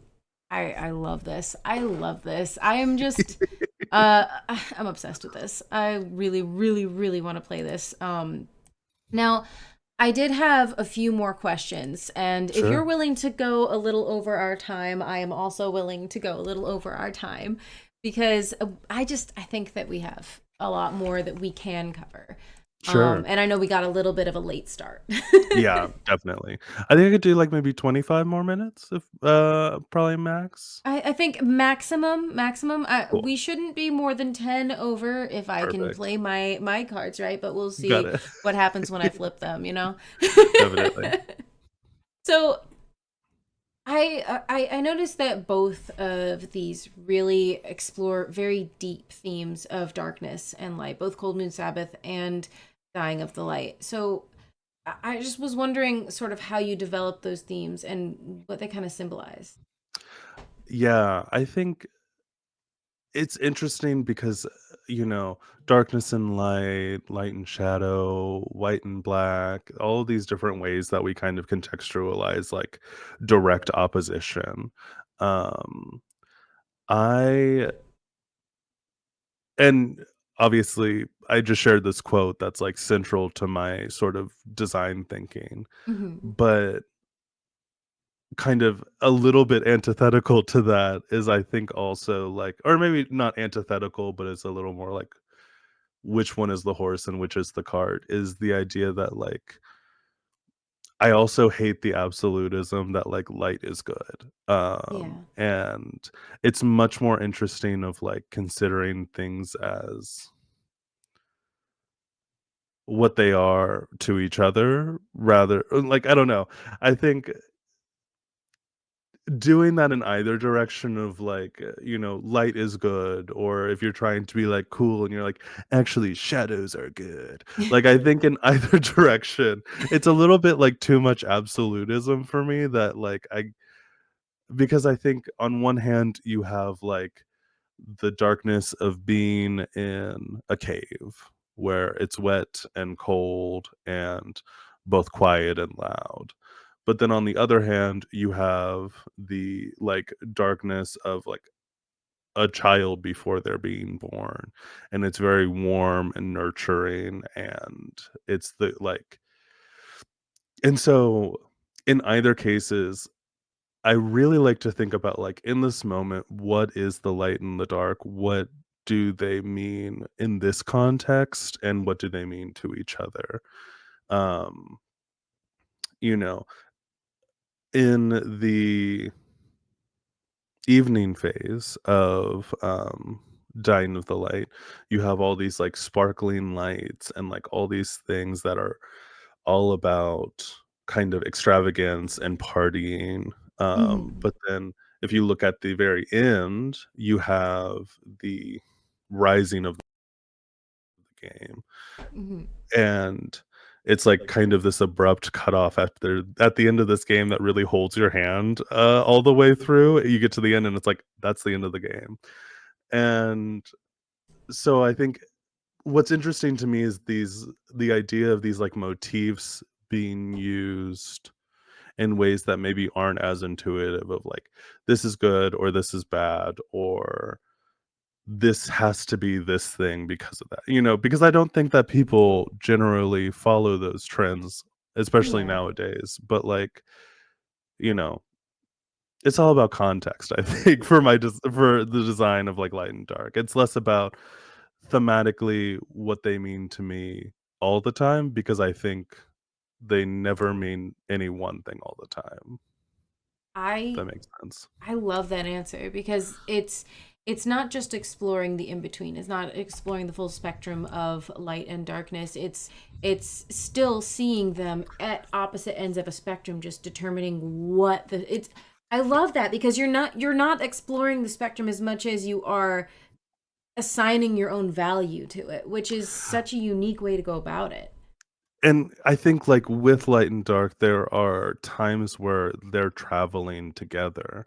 We often see them as opposed forces, but, like, if we talk one of the things in the light and dark locations and the Cold Moon Sabbath is a room lit by 100 candles, and this idea of like obviously that's going to be pretty bright, but at the same time candles individually don't put off that much light. So if you imagine this room full of candles, it's going to be both bright and dark, Mm. and neither of they're kind of existing in equilibrium in that space as composed to like a lighter in a dark room. Obviously one is kind of overpowering the other, but in that instance I think there are ways where they're kind of like walking hand in hand, and that's also interesting. Yeah, I like it. I like it's poetic. It's really Thank y'all. poetic. And I think knowing this all kind of beforehand gets me a lot more excited to be able to actually play that game. Hell yeah. I mean, uh, it's it is just it's glorious. So both games Mhm. also I think seem to incorporate really diverse like cultural and supernatural elements. So what's your process of researching and how do you select what references to include? Definitely. um I, part of this is being a sort of lifetime movie watcher. Not Lifetime the channel, but like, you know, film and TV has always been a really big thing for my family and for me personally. And so like I think the vibes definitely are just like a long kind of personal history of really enjoying the genre. Mhm. I think that this was the kind of thing that I had to be really intentional about design elements I was putting in because, like, as we were talking about the other day, in sort of modern pop Wicca practices. There's a lot of like appropriative syncretism, where people are just pulling from like any kind of culture who was already there. Yeah. And so there are a couple of design things that like in Cold Moon Sabbath I had to like take a really intentional choice to step a little bit away from something specific. Like Mm. one of the options for one of the like objects is a demon jar. And I think across cultures like around the world you can find different examples of things that act like this. Um and there are things that may have specific names, but it's kind of like zooming back out and going like this is kind of a big category of stuff, and you can make the active choice to be more specific if that is important to the story. And it kind of comes back to that leaving spaces open is like there were times where things were just straight up direct references to like beautiful creatures or to Chilling Adventures of Sabrina. There's even like a D&D reference in here. Like there are things that are just straight up like kind of pastiches of the genre of like this pops up a ton of times, I'm just going to do this. And there's definitely like an influence I think of like Southern Gothic in a lot of the choices that I make. And it's a genre that I think is very related to this kind of like Southern magical realism space that Dying of the Light kind of also exists in, that it's like we it's a it's all about kind of the stories that are surrounding us, Mhm. and that was such a vague statement. Oh my god. No, Like it wasn't that big at all. because it's like I can picture books on my bookcase that I'm like, oh yeah, like there are definitely things that I pulled from that one, and it was like something I got after a panel for like Southern Gothic literature. There was this like monster novelist that I like got her book, and she was so cool, and we just talked for a little bit about like in her hometown there was like this sort of urban legend or like folktale urban legend about this monster that had been around for a long time. And so really like I would say honestly more than some of the other things I've worked on, this is like just a like project from the heart. There were specific things that I felt drawn to that I was like, I think this requires a little more thought to present it in a more conducive to inclusive play way. Yeah. But broad strokes, I would say a lot of it just came from the fact that like this is the genre that I engage with the most. And to that point, one of the games that I'm working on right now that I've been working on, it's my white whale of a game. It's about Atlantis right after the city has sunk beneath the waves. Oh? And I I started doing research on it because it was like Atlantis, there's a lot of like ideas about it. Obviously, there's lots of conspiracy theories. There's the original like Plato myth, but like, what is it? And so I started doing research, and then I found out that like one guy literally wrote the book on Atlantis. In like 1860, there was this guy who was like a lawyer, a farmer, a politician, and a charlatan. And he wrote this book of like pseudoscience that like starts at incredibly presumptive and just straight up illogical all the way to like full racism. And it's this thing that like I realized very early on, and why this game has become such a thing is like this is the book that Stargate Atlantis, Atlantis the Lost Empire, all of the Aquaman, all of these kind of stories that deal with Atlantis all have so much of their heritage from this insane book. Like there are things in this book that you can read now, I think, as like an interesting historical document that Mhm. I it took me almost a full year to get through this book because there were times I had to put it down and walk away because it was like, this guy is so wild. The only thing that got me through it was the edition I had footnotes by this one woman, and every time he made like a big claim, she was like, "And here's an article where you can like see evidence to the contrary."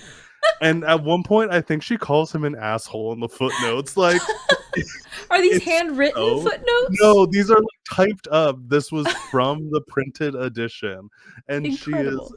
ripping this guy a new asshole in this book. And it's so funny because it's like very clearly she's like, this is an important topic, but also this guy is so off base. And so that's the kind of other thing as a designer is like, you know, I think it's so important to do research when research is necessary. There are certain games that like Dying of the Light, I didn't do as much research on because a lot of it was like coming from personal experiences. They were coming Mm, from like stories from friends and just like interesting ideas. But like the things that I'll boil down to think like I want to really work on this. I want to make something that like is more than the original source material. Like, I think that's where research comes in, and it's all about, like that specifically, learning about Atlantis and the ideas that people have, there's a lot of unlearning to do and recontextualizing, and, lots of people have written about it because it's like it's the story that people love to tell over and over again, and I think that, like, even incredibly well-intentioned and people who do like great writing maybe don't even know that that's where the roots of it come from. And so I think like there are things that for me personally research means that I'm trying to be more intentional about kind of intersectionality when I'm producing my games. I think that that's really like baseline part of this whole, if we're going to have a good experience, like if we're going to have this memory, this experience, make it a good one. And part of yeah. that is like if you look at D&D, if you look at even like older editions of Vampire, there are roots there that are like really problematic, and they're things that these legacy brands have to overcome. And I think like part of the challenge of being a designer nowadays is pulling apart all of those things that it's like, oh well, I learned about Rakshasa from D&D, and for 6 years of my life figured they were actually always tiger demons. And being willing to admit that, and also like intentionally investigate further in the future when you're making things of like sure, this is what's familiar and it's what people know, but I think we have a like responsibility to do better than just this is what people know, so we're going to just keep doing it because that's what tabletop games do. And it's No, like I I don't think that's agree. correct. I agree. Like, I mean, we need to look no further at that point than Lovecraft. I mean, Yeah. and it's like, at what point do you separate the creation from the creator? Because I mean, look at something more modern. Look at Harry Potter, for example. Harry Potter, Yeah. near and dear to so many millennials and so many just in general, just people of every generation, and then having to completely disavow it as you learn a little more and as you grow a little more and understand Yeah. not just what the origin is, but how sometimes you can't just cut it off. Sometimes you have to look and be like, no, this is such an integral part of the story that was told, and it Mhm. had such terrible origins that if first of all, if you took it out, the story wouldn't work, and that's Yeah. what makes the story terrible. Yeah. It's like, so for you to be able Mhm. to, for you to have the bravery to tackle something like that, knowing that the way to make it work, the way to make it worthy, not just in, and I'm going to lead back to it again because that question stuck with Sure. me. The question stuck with me. If this is your last date, you didn't know it was your Yeah. last date kind of thing. It's the same thing. It's the same. If I wrote on a note card, something that I remembered from this white whale of a game that you're gonna make. Sure. And then I go and I read that infuriating book with the asshole footnote. I'm I'm gonna look at it, and I think I would feel almost a special kind of healing from knowing how you not only diverged from it, but how you made it work. How you made it work without the racist elements, without the factually pseudoscience incorrect, just bad. How you just shove that to the side. So like I personally am super looking forward to it because I can see how you're going to be inclusive of the truth, and I can see how you're going to be able to reflect what I think people, not just what people want, but what people need out of TTRPGs.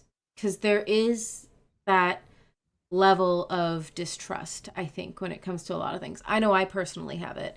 Anytime I hear that a game is indigenous based, for example, and I don't see outright that there's a lot of indigenous creation on the creation side of it and indigenous people there, I have a lot of distrust because I'm like, is this represented properly? Did they reach out to the tribes? Did they bother talking to like anybody? Did they get permission? This sort of thing. I think that it's important to rebuild the trust between the creator and the player. And with that, I actually did have. I know we've run over, but I do have another question. So say you work on something and there's just something you don't know.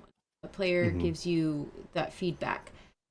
How do you like in like just saying we're in the test play part of this, right? So how, first of all, how do you test your games? And secondly, how would you integrate player feedback into the final version? Definitely. Playtesting is a skill unto itself, and I think that like a lot of people have really specific ways they do it. I'm part of the contingency where it's like I will get a game together and do some playtesting in person, and I'll be taking notes throughout the entire thing. Usually if it's a game that has like someone who's taking on like more of a GM role, so like when I'm working on this like Atlantis game, and the bits that I have tested, I'll have someone else be the game master so that I can just sit and take notes and like ask questions for people, and see the things that they ask questions about. And then I will kind of add a note in my like this is my Google Doc where I have the like text of the game. Let me put a comment here so that I can go through later after the playtest is over and I can really sit and think about it. And then after I do a couple runs of that, maybe like I'm not as wild of a playtester when I get things out into the wild as other people where they're like, I run 100 games minimum before I even think about doing like presenting to the public. I'm like, I love that for you. That is not me. I will do what's called an ash can edition, where I put it up on itch and I'm like, hey, we haven't been able to do like a playtest session, but I'm putting this up on itch. Anyone wants to go check out this free playtest, give me some feedback. And it's an opportunity for people who maybe we aren't like seeing each other regularly, or maybe a friend of a friend found it, and feedback comes in that way too through itch. And it's one of my favorite things to have someone that I have no idea who they are. Sometimes they'll have a random like username like foot. And they'll leave me just like a lovely note and things to think about. And Dying of the Light, there's one note that like it's literally the only reason I haven't put out the second edition yet, which is mostly just like cleaning up the text document. There are some changes. But the one note that stuck with me the most that I have like literally sat on for like 4 or 5 months at this point is the game ends very abruptly. And I made that choice really intentionally in the first edition, that it's like this is a game that mechanically is pretty easily set up, so there's not a whole lot of like having to come back to the rules. But like in the rule, so like there's a lot of kind of hand holding there because the play structure is very simple. But like in the text, it's a very kind of like friendly kind of tone that I took with it. And Mhm. so it's this game that kind of presents itself as like kind of like this friendly, cozy experience, and then the very end just ends. And there is an abruptness to it, and I recognize that. And the motivation for me is this is a game about night. And even though we're like heading into a new day with dawn, and there's that like really brief crossing over time where we're like still kind of nighttime, still kind of the day. I liked the idea of it being like, this is a game about the night. We have no idea what's coming in the next day, and that's an entirely different problem altogether.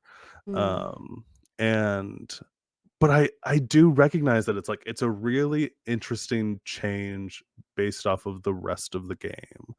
And so it's like there are times where player comments are so important to me. I'm like, I'm going to think about this comment from this dude named Foot that like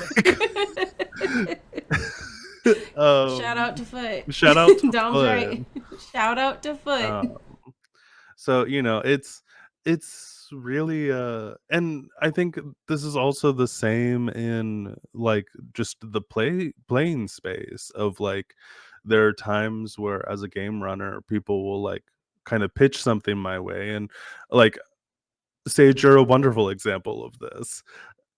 it's it was such a like gift for you to bring Quay to the table in our vampire game and like introduce all of these concepts that like were things of interest to me in the campaign, but it was like I feel like I don't have enough of a knowledge base to kind of interact with these things in a meaningful way and like in a respectful way. And so like to have you come to the table and say like, here are these interesting things that I want to kind of communicate in my game playing. And it's like, great, I'm gonna spend an entire afternoon watching Fancy Dance. Like, that's wonderful. And so like I think, as a designer, as a game player, it's really all just about like communicating, and being open to like, maybe I'm wrong. Maybe the game should be a little bit nicer at the end of it, but we'll see if Foot wins this one. We'll see if Foot wins. It's a Yeah. battle between Foot and creator here. Yeah. Foot v Heart. Now, what I Deathmatch. am gonna do with our viewers, thank you for holding on so far past our thing. I do have one more question for Wubs here, and while we're discussing, if there are any questions that we haven't covered that you have, now's the time to put them in the chat. For now, let's know the Slime Plaza. We are not Team Foot. We are Team Wubs. Maybe we are we're Team loyal Foot. in this That's chat. part of it, is we could admit we might be wrong. Maybe I'm Team Foot. We'll see. We'll find out Yeah. who's Team Foot. I'll tell you what. Exactly. So while y'all think of y'all questions and everything, we are gonna just ask this last question, which is, again, it is the source. I said so at the end of Noelle's interview, and I'll say so again. This is what Smoke Talk is really about. It's about what burns inside of us as our passion, what embers are inside of us, and what smoke they're creating, what we are putting out into the world, what signals we're sending. So, what advice would you give? What signals are you sending out into the world for people who are interested in doing what you do, who want to create their own TTRPGs, who want to create narrative-driven games? What would you say to these people? I think first off, and this is so core to any kind of creative thing, but I think like I can speak directly to TTRPGs, is like if you are speaking from the heart when you're making games, if you're really kind of putting yourself out there of like, I have a game that I'm not sure if anyone else is gonna like, but I think it's interesting. I can guarantee that like in the indie TTRPG scene, you're gonna find someone. And not only is it like you're kind of putting your own voice out there, I think that like more often than not, you'll find that there are people who are kind of walking similar or the same paths as you, that there's a lot of support, and it's all a matter of looking for it and giving it when you have it available. Because it's part of TTRPGs. It's a community thing, and that comes to designing it, that comes to playing it, that like, I love solo TTRPGs, journaling games, that things like that, but even that is community and like between you and the author. And I really think that like the biggest challenge with becoming a new TTRPG designer is finding your perspective, um, the things that you can bring to the table that are important to you. I made it really central to my design stuff that it's like my games are about community, my games are about the margins and things that are, similar because of their distance from each other. Those are the things that really drive my games, and I think they're the things that people, when they read my stuff, they're like, this is what I'm here for. So when it comes to designing things in a sort of inspirational sense, I think look to kind of find your North Star of what do you bring to the table, because there is something. In a really logistical sense, play as many games as you can. And I know that's like a hard ask, and it definitely is. Like, it's easier when you're friends with designers and you can be like, hey, I found this game called Fishblade, and it's about fighting with fish. For them to be like, you know what? Sure. And so that's part of why community is great, because it provides you people who will play just like games that challenge you and your thoughts about games.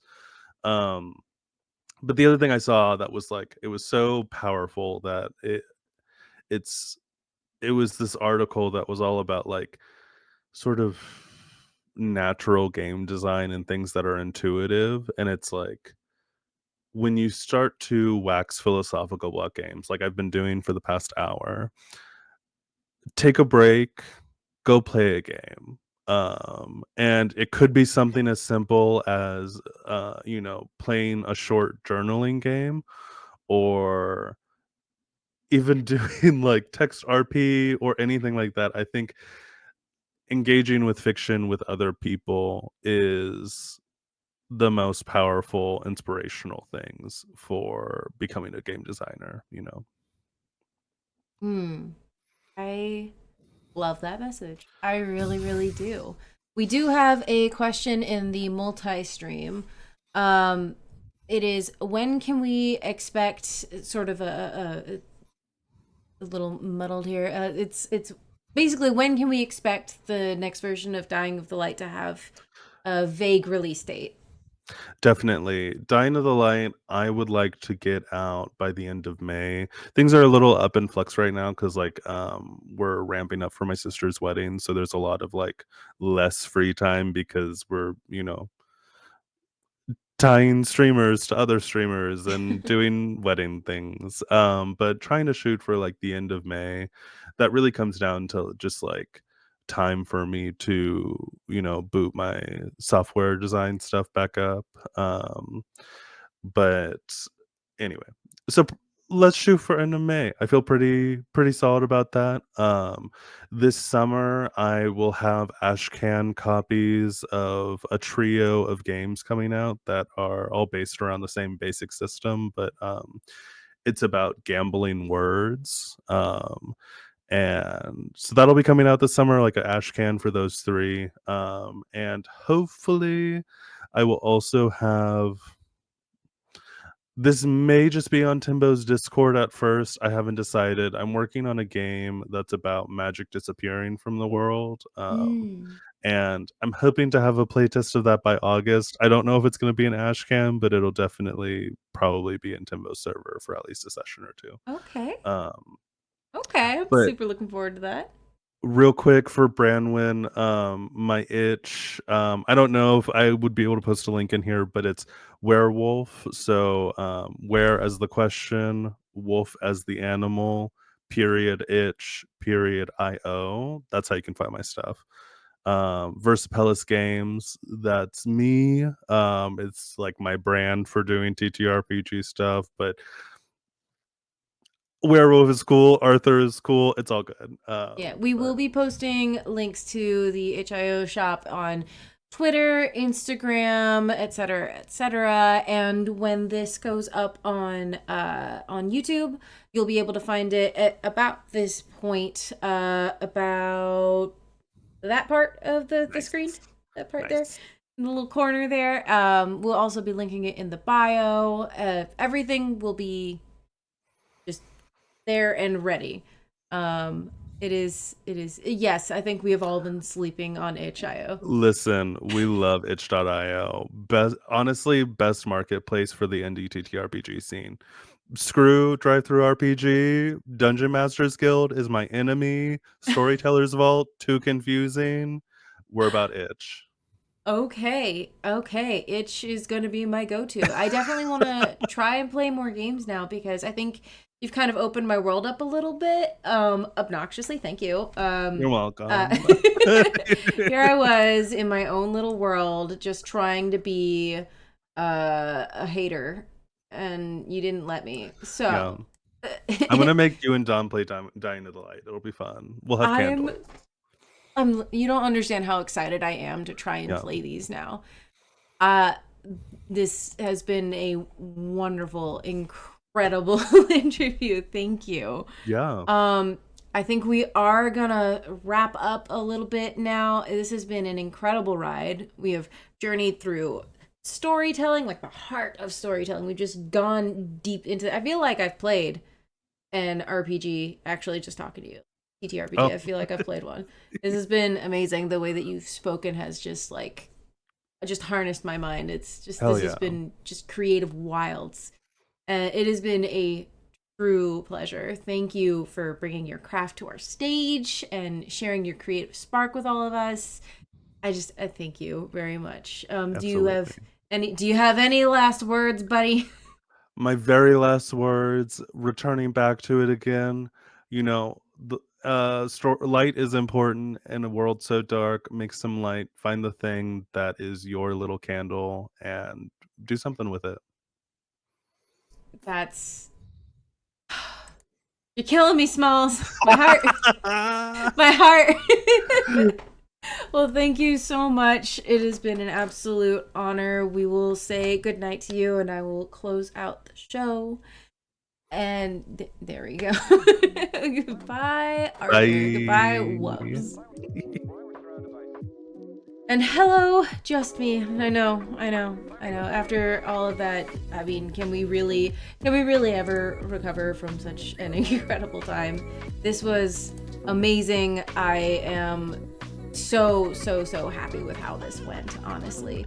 Now, that being said, we are going to go ahead and close out the stream.